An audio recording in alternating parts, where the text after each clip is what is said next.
وكفى وسلام على عباده الذين اصطفى أما بعد فأعوذ بالله من الشيطان الرجيم بسم اللہ الرحمن الرحیم۔ درمیان میں جگہ کافی خالی ہے، ساتھی قریب تشریف لے آئے، جزاک اللہ۔ معزز محترم محتشم سامعین حضرات، آج 30 اپریل اور 28 رمضان المبارک ہے، 2022 بعد نماز فجر ہے، اور آج کے درس حدیث مصطفیٰ صلی اللہ علیہ وآلہ وسلم کا عنوان وہی ہے، باقیات الصالحات، اور اس کی یہ قسط نمبر 27 ہے، اور ہمارا مضمون چل رہا ہے تہجد کی نماز کے فضائل۔ اب اس فضائل پر صرف ایک حدیث اور پھر آگے بیان کروں گا کہ وہ کون سے اعمال ہیں جن کی وجہ سے اللہ تہجد عطا فرما دیتا ہے، اور یہ اصل مضمون ہے آج ہمارا۔ تو بڑی توجہ سے آپ سماعت فرمائیے گا۔ حضرت جابر بن عبداللہ بڑی رضی اللہ تعالی عنہ فرماتے ہیں کہ سرکار دو عالم صلی اللہ علیہ وآلہ وسلم نے فرمایا علیکم بصلاۃ اللیل، کہ اپنے اوپر رات کی نماز یعنی تہجد کی نماز کو لازم کر لو۔ اب آگے 6 فضائل بیان فرمائے ہیں۔ نمبر 1، فَإِنَّهُ قُرْبَةٌ لَكُمْ إِلَىٰ رَبِّكُمْ، کہ یہ نماز تمہیں تمہارے رب کے قریب کر دیتی ہے۔ پہلا، وَإِنَّ اللَّهَ يُبَاهِي بِكُمْ مَلَائِكَتَهُ وَيُحِبُّكُمْ إِلَىٰ خَلْقِهِ، اور دوسرا اور تیسرا اس کی فضیلت یہ بیان فرمائی ہے کہ بے شک تہجد کی برکت سے اللہ تعالیٰ تمہارے اوپر فرشتوں کے سامنے فخر فرماتا ہے، اور وَيُحِبُّكُمْ إِلَىٰ خَلْقِهِ، اور تہجد کی نماز کی وجہ سے اللہ لوگوں کی نظروں میں تمہیں محبوب بنا دے گا۔ یہ 3 ہوگی جی۔ چوتھی، وَيَدْفَعُ عَنْكُمُ الْبَلَاءَ، اور اللہ تہجد کی برکت سے تمہاری مصیبتیں دور فرما دے گا۔ اور 5ویں، وَمِيتَةُ السُّوءِ وَيُدْفِعُ عَنْكُمْ حَرَّ النَّارِ، 5ویں اور 6ٹھی۔ 5ویں کون سی ہے؟ وَمِيتَةُ السُّوءِ، اللہ تمہیں تہجد کی برکت سے بری موت سے بچا لے گا۔ اور 6ٹھی کون سی ہے؟ وَيُدْفِعُ عَنْكُمْ حَرَّ النَّارِ، اور اللہ تعالیٰ تمہارے اوپر سے جہنم کی آگ کو بجھا دیتا ہے۔ یہ تہجد کی 6 برکتیں ہیں جی۔ اب ہم وہ اعمال بیان کرتے ہیں جن کی وجہ سے تہجد کی نماز میں ہمیں مدد ملتی ہے۔ نمبر 1، اللہ تعالیٰ سے توفیق مانگنا کہ یا اللہ یہ بہت بڑا خزانہ ہے، بہت بڑی دولت ہے، مجھے اس دولت سے مالا مال فرما دے۔ نمبر 2، پختہ ارادہ کرنا۔ بولیے جی، پختہ۔ ہر کام کی ابتدا ارادے اور فکر سے ہوتی ہے۔ اگر ہمیں تہجد کی فکر شروع ہو جائے تو اللہ تعالیٰ یہ دولت ضرور عطا فرما دے گا۔ اس پر ایک حدیث سنیے، نبی کریم پڑھیے صلی اللہ علیہ وآلہ وسلم نے فرمایا، اور حضرت ابو دردہ راوی ہیں رضی اللہ تعالیٰ عنہ، کہ من اتا فراشہ وہوا ینوی ان یقوم یصلی من اللیل، آپ صلی اللہ علیہ وآلہ وسلم نے فرمایا جو اپنے بستر پر یہ نیت لے کر آیا کہ وہ رات کو نماز کے لیے اٹھے گا، اور پھر اس پر فغلبتہ عیناہ، اور اس پر نیند غالب آ گئی اور وہ اٹھے، بولتے جائیے نا، اٹھے، پر ارادہ پکا تھا کہ میں رات کو اٹھوں گا اور تہجد پڑھوں گا، تو حتی اصبح کتب لہ ما نوا وکان نومہ صدقۃ علیہ من ربہ عز وجل، اس پر نیند غالب آ گئی حتیٰ کہ صبح ہو گئی، تو اس نیت کی وجہ سے اللہ تعالیٰ اس کو تہجد کا ثواب عطا فرما دیتا ہے۔ اور اگلے پیارے الفاظ پتہ کیا ہے؟ حضور نے فرمایا وَكَانَ نَوْمُهُ صَدَقَةً عَلَيْهِ مِن رَبِّهِ عَزَّ وَجَلَّ، یہ جو رات کو نہیں نہ اٹھا، یہ نیند اللہ نے اس پر صدقہ عطا فرمایا ہے۔ یہ اللہ کی طرف سے صدقہ آ گئی نیند، کیونکہ ارادہ جو پکا تھا، اس کو کہتے ہیں انما الاعمال بالنیات، کہ نیت اچھی ہو تو بیڑے پار ہو جاتے ہیں۔ تیسرا عمل رات کو جلدی سونا. بولو جی، رات کو جلدی. ساری ساری رات فیس بک پہ لگے ہوتے ہیں، موبائلوں پہ اور ٹی ویوں پہ لگے رہتے ہیں، اور پھر صبح کے وقت آنکھ. تہجد تو دور کی بات ہے جی، یہ تو بیچاروں سے فجر کی نماز نہیں پڑھی جاتی، اور پڑھ لیں تو پھر ایسے بھاگتے ہیں کہ دعا بھی نہیں مانگتے. وہ کہتے ہیں مولوی صاحب نے منگائی کوئی نہیں، اسی منگنی کوئی نہیں. ابو برزہ اسلمی پڑھو رضی اللہ تعالی عنہ فرماتے ہیں وکان یکرہ النوم قبلہا والحدیث بعدہا، کہ بھائی نبی کریم صلی اللہ علیہ وآلہ وسلم عشاء کی نماز سے پہلے سونے کو اور عشاء کی نماز کے بعد بغیر ضرورت کے بات چیت کرنے کو پسند نہیں کرتے تھے. عشاء سے پہلے سونے کو پسند نہیں کرتے اور عشاء کے بعد بغیر ضرورت کے گفتگو بھی پسند ہے تاکہ تہجد پڑھے. حضرت عبداللہ ابن عباس رضی اللہ تعالی عنہ ہمارے پیارے نبی آقا حضرت محمد پاک صلی اللہ علیہ وآلہ وسلم کا ارشاد نقل فرماتے ہیں کہ سرکار نے فرمایا نہى النبی صلی اللہ علیہ وسلم عن النوم قبل العشاء وعن الحدیث بعدہا، کہ آپ نے منع فرمایا کہ عشاء سے پہلے سونا نہیں اور عشاء کے بعد باتیں نہیں کرنی ہے. حضرت عروہ پڑھیے رحمت اللہ علیہ، یہ بیان کرتے ہیں کہ ایک دفعہ اما عائشہ صدیقہ رضی اللہ تعالی عنہا نے مجھے عشاء کی نماز باتیں کرتے ہوئے، عشاء کی نماز کے بعد باتیں کرتے ہوئے دیکھا تو فرمایا ما رأیت رسول اللہ صلی اللہ علیہ وسلم نائما قبلہا، کہ میں نے تمہارے نبی کریم صلی اللہ علیہ وسلم کو دیکھا کہ وہ عشاء سے پہلے سوتے ولا متحدثا بعدہا، اور عشاء کے بعد باتیں، بولو سارے بھائی، باتیں نہیں کرتے تھے. فَيَسْلَمْ وَإِمَّا مُسَلِّيًا فَيَغْنَمْ، اور سنو میرے نبی کریم پڑھیے صلی اللہ علیہ وآلہ وسلم اپنی جلدی سو کر نماز تہجد کا فائدہ حاصل کیا کرتے تھے. حضرت عمر پڑھیے رضی اللہ تعالی عنہ عشاء کے بعد لوگوں کو مجلس سے لگا کر گپے مارا. حضرت عمر رضی اللہ تعالیٰ عنہ عشاء کے بعد لوگوں کو مجلس سے لگا کر گپے لگانے پر مارا کرتے تھے. سن رہے ہو؟ حضرت عمر مارا کرتے تھے اور فرماتے تھے اسمر اول اللیل ونوم آخرہ، کیا رات کے شروع میں گپے لگا رہے ہو اور آخر میں سو جاؤ گے؟ لہذا آپ جلدی سو جاؤ اور رات کے آخری پیر جلدی کھڑے ہو جاؤ. کہو ذرا سبحان اللہ. اچھا آگے نا سعید ابن مسیب، یہ بہت بڑے تابعی ہیں، صحابہ کے شاگرد ہیں، ان کا فرمان سنیے. فرماتے ہیں کہ لَأَنْ أَنَامَ عَنِ الْعِشَاءِ أَحَبُّ إِلَيَّ مِنْ أَنْ أَلْغُوَ بَعْدَهَا، کہ میں عشاء کی نماز پڑھے بغیر سو جاؤں یہ مجھے زیادہ پسند ہے بنسبت اس بات کے کہ میں عشاء کی نماز پڑھ کر لوگوں سے فضول باتیں کرنی شروع کر دوں. ان باتوں سے بہتر ہے کہ میں عشاء پڑھ کر فوری، مجھے عشاء سے پہلے سونے کی ضرورت ہے. تو بھائی یہ بہت بڑا عمل ہے کہ رات کو جلدی سونا اور باتیں شاتیں کرنے کی ضرورت ہے. جس قدر تسخیر خورشید و قمر ہوتی گئی، نہیں سمجھے ہو؟ جس قدر تسخیر خورشید و قمر یعنی چاند و سورج مسخر ہو گئے، زندگی تاریک سے تاریک تر ہوتی گئی، زندگیوں میں اندھیرے آ گئے اور باقی ہر قسم کی روشنی آ گئی. اور ساڈے ملک میں اللہ دے فضل نال باقی روشنی بھی، بولو کہ تہاڈی بجلی نہیں جاندی، باقی روشنی بھی نہیں ہے، زندگیوں میں بھی اندھیرے ویسے بھی. اچھا جی، تہجد میں اٹھنے کا کوئی انتظام کر کے سونا یہ چوتھا عمل ہے. اب کیا انتظام کرنا ہے؟ کسی کی ڈیوٹی لگا دے. کیا انتظام کرنا ہے؟ الارم لگا دے. کیا انتظام کرنا ہے؟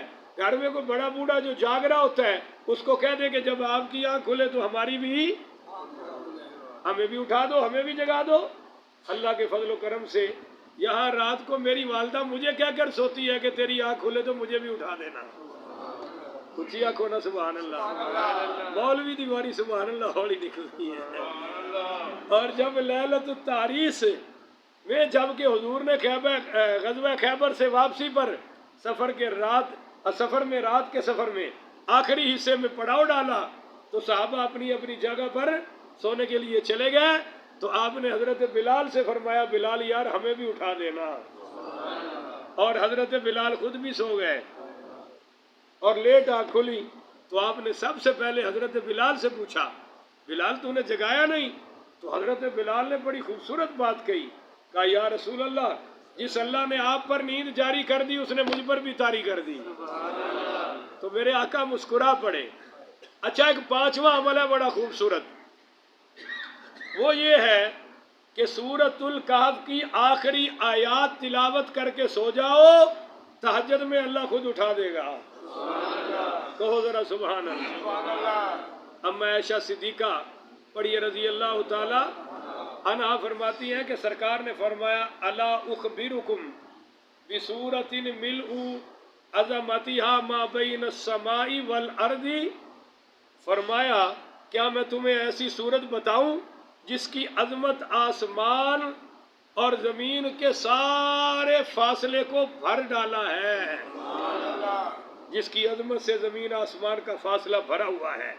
وَلِكَاتِبِهَا مِنَ الْأَجْرِ مِثْلُ ذَلِكَ وَمَنْ قَرَأَهَا، اور فرمایا کہ جو اس کا ثواب لکھنے والے ہیں نا وہ بھی یہ فاصلے بھر بھر کے لکھتے ہیں۔ اونچی آنکھوں نا سبحان اللہ۔ آج بھی ستے پہ ہو بادشاہو۔ وَمَنْ قَرَأَهَا، جو اس سورت کو یوم الجمعہ تھی جمعے کے دن تلاوت کرے گا، غفر لہ ما بینہ وبین الجمعۃ الاخری، آئندہ جمعے تک اللہ اس کے گناہ خود بخود معاف فرماتا رہتا ہے۔ وزیادۃ ثلاثۃ، بلکہ 3 دن زیادہ بھی اللہ معاف فرماتا رہتا ہے۔ ومن قرأ الخمس الاواخر منها عند نومه بعثہ اللہ ای اللیل شاء، اگر تم اس سورت کی آخری 5 آیات تلاوت کر لو تو جب اٹھنا چاہو گے اللہ تمہیں اٹھا دے گا۔ کون سی سورت ہے؟ سورۃ اصحاب الکہف، وہ سورہ کہف ہے۔ یہ بہت بڑا عمل ہے جی، آخری چھوٹی چھوٹی صورتیں ہیں، اس کی آیتیں ہیں۔ من قرأ آخر سورۃ الکہف لساعۃ یرید یقوم من اللیل قامہا، یہ حضرت زرین بن حبیش رحمت اللہ علیہ فرماتے ہیں کہ جس نے سورہ کہف کی آخری آیات رات کے کسی حصے میں اٹھنے کی نیت سے پڑھ لی انشاءاللہ وہ اس وقت بیدار ہو جائے گا۔ حضرت عبدہ رحمت اللہ علیہ بہت بڑے محدث گزرے ہیں، فرماتے ہیں فجربناہ فوجدناہ کذالک، ہم نے بار بار اس کا تجربہ کیا کہ رات کو سورہ کہف کی آخری آیتیں پڑھی ہیں، پھر جب اٹھنے کا ارادہ کیا اللہ نے کھڑا فرما دیا۔ حضرت عبداللہ بن عباس سے ایک شخص نے کہا کہ میں دل میں ارادہ کرتا ہوں کہ آخری رات کو اٹھوں گا پر نیند غالب آ جاتی ہے اور میں اٹھ سکتا، تو حضرت عبداللہ بن عباس نے فرمایا کہ بھائی جب تم سونے کے لیے بستر پر جاؤ تو سورہ کہف کی آخری آیتیں لو کان البحر مدادا لکلماتہ سے لے کر آخر تک پڑھ لیا کرو، جب بھی بیدار ہونے کا ارادہ کرو گے اللہ تعالیٰ تمہیں بیدار فرما دے گا۔ کہو ذرا سبحان اللہ۔ تو چینج اوور کو صحیح کرو یار، جا کے تنگ کر رہا ہے۔ اچھا جی چھٹا عمل ہے، توجہ ہے سب کی انشاءاللہ، بولو تو صحیح، ایک ذرا بلند آواز سے کہو سبحان اللہ۔ اب کہو الحمدللہ، اللہ اکبر، استغفر اللہ، لا الہ الا اللہ۔ اللہ ہونے انشاءاللہ تو ہی تکڑے ہو گئے۔ اچھا جی اگلا عمل ہے، یعنی چھٹا عمل تہجد کے لیے اٹھانے والا، وہ ہے کیلولہ کرنا۔ بولیے، یہ لفظ بھی یاد کرو نا، کیلولہ کیا ہے؟ الاستراحۃ نصف النہار وان لم یکن مع نوم، کہ دن کے درمیان کچھ دیر آرام کرنا اگرچہ نیند نہ بھی آئے۔ بولو نیند لیٹ جاؤ، بڑے فائدے ہیں۔ ہمارے نبی کریم نے کبھی بھی کیلولہ نہیں چھوڑا، ظہر کی نماز کے بعد سونا بولیے کبھی بھی بند نہیں فرمایا۔ حضرت عبداللہ ابن عباس پڑھیے رضی اللہ تعالیٰ عنہ کہتے ہیں کہ سرکار دو عالم پڑھیے صلی اللہ علیہ وآلہ وسلم نے فرمایا، یہ حدیث بڑی توجہ سے سننا، استعینوا استعینوا بطعام السحری علی صیام النہار، فرمایا کہ تم رات کی سحری سے دن کے روزے میں مدد حاصل کرو. اچھی کہو نا سبحان اللہ. یعنی رات کو سحری کھاؤ گے تو دن میں روزہ تکڑا رہے گا. اور آگے فرمایا وَبِالْقَيْلُولَةِ عَلَىٰ قِيَامِ اللَّيْلِ، اور دوپہر کے میں سو کر، زور کے بعد سو کر اپنی رات کی تہجد سے مدد حاصل کرو. اس نیند سے تہجد کی مدد حاصل کرو. اور حضرت انس کہتے ہیں کہ سرکار دو عالم صلی اللہ علیہ وآلہ وسلم نے فرمایا قیلوا فإن الشیطان لا یقیل، کہ قیلولہ یعنی دوپہر زور پڑھ کے آرام کیا کرو، بے شک شیطان اس وقت آرام نہیں کرتا. اگو کہنے وہ کرتا ہے، ایڈا چنگا وہ نہیں ہے. بولو شیطان اس وقت آرام، ہاں وہ اپنے کماں سے لگیا رہتا ہے جناب. حضرت دجاجہ رحمت اللہ علیہ کے فرماتے ہیں کہ حضرت ابو درداء نے ایک سائبان بنایا تھا، وہ تمبو سا جس کے نیچے قیلولہ کرتے تھے. ان سے کسی نے پوچھا کہ آپ ایسا کیوں کرتے ہیں؟ تو فرمایا ان نفسی مطیتی فإن لم ارفق بها لم تبلغنی، میرا نفس میری سواری ہے، اگر میں اس کو نرمی کے ساتھ لے کر نہ چلوں تو یہ مجھے منزل تک پہنچانے میں میری مدد ہے، لہذا میں آرام کر کے اپنی نفس کو طاقت دے رہا ہوں. اور حضرت عبد الرحمن بن زیاد بن انعم رحمت اللہ علیہ فرماتے ہیں کہ کمال المروءتی، کہو ذرا سبحان اللہ، ان تحرز دینک، فرمایا کہ شرافت اور مروت، اچھی طبیعت یہ ہے کہ تم اپنے دین کی حفاظت کرو. یعنی شریف لوگوں کا کام کیا ہے کہ ان تحرز دینک، بولو بھئی اپنے دین کی. اور شریف لوگ کیا کرتے ہیں؟ وَتَصِلَ رَحِمَكَ، صلہ رحمی کرتے ہیں. وَتُكْرِمْ إِخْوَانَكَ، اپنے بھائیوں کی عزت کرتے ہیں. وَتُصْلِحَ مَالَكَ، اور فرمایا کہ وَتَقِيلَ فِي بَيْتِكَ، وہ اپنے بھائیوں کا اکرام کرتے ہیں اور کی دن کے درمیان میں اپنے گھر میں قیلولہ کرتے ہیں. یہ شریف لوگوں کی نشانیوں میں سے ایک نشانی ہے کہ وہ زور کے بعد آرام کرتے ہیں. اور ساتواں عمل ہے گناہوں سے بچ کے رہنا. بولو جی، گناہوں سے اگر سبحان اللہ کہو تو مولا علی کا فرمان سناؤ. ہائے ہائے ہائے، واقعی پتہ چلتا ہے کہ مولا علی باب العلم ہے. اب سنیے گا فرمان، جزاء المعصیۃ الوہن فی العبادۃ، کہ گناہ کے بدلے میں اللہ تعالی عبادت میں سستی پیدا کر دیتا ہے. عبادت میں اس کا دل لگتا، اور ان پتہ ہوئے نا بھی 4 لڈو ملنے نے پھر ہوئے گا مسیطے، پتہ ہوئے قرآن حدیث ملنا ہے بیٹھن نو تیار ہے. یہ سب گناہوں کی نحوستے ہیں. مولا علی فرما رہے ہیں وَالضِّيقُ فِي الْمَعِيشَةِ، اور گناہوں کی وجہ سے اللہ روزی تنگ کر دیتا ہے. بولو اللہ روزی، ایڈا پاپی ہے ساری رات دہاڑی کرے گا پر فجر دیا 2 رکعتاں، سمجھ لو کہ روزی تنگ ہو گئی ہے. تسی سارے نہیں بول دے، تہاڈا بولنا بھی تنگ ہو گیا ہے. وَمَا تُعَسَّرُ فِي اللَّذَّةِ، اور مولا علی فرماتے ہیں کہ پوچھا گیا کہ لذت میں مشکل کیسے ہو جاتی ہے؟